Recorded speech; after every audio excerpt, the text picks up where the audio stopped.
कहानी का नाम समझदारी का इनाम। एक बार की बात है, एक गरीब आदमी रेगिस्तान में सफर कर रहा था।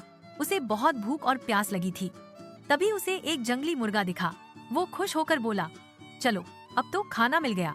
मुर्गा बोला, अगर तुम समझदारी से काम लो तो तुम्हारी किस्मत बदल सकती है। लेकिन आदमी ने कहा, मैं तुम्हें खाऊंगा, बहुत दिनों बाद मांस मिला है। तभी एक आदमी गधे पर सवार वहाँ से गुजरा। गरीब आदमी ने उसे मुर्गा दिखाकर कहा, मुझे खाना दे दो, मैं तुम्हें मुर्गा दे देता हूँ। दूसरे आदमी ने सोचा, मुर्गा बेचकर मैं अच्छा पैसा कमा सकता हूँ। उसने खाना और पानी देकर मुर्गा ले लिया। वह शहर गया और मुर्गा एक अमीर सौदागर को बेच दिया। सौदागर ने उसे चांदी के सिक्के दिए।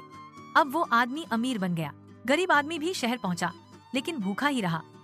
सौदागर ने उसे मुर्गों की देखभाल का काम दिया। जब वो मुर्गे के पास पहुंचा तो वही मुर्गा हंसते हुए बोला, अगर तुमने सब्र किया होता तो आज तुम्हारी भी किस्मत बदल जाती। गरीब आदमी पछताया, लेकिन अब कुछ नहीं कर सकता था।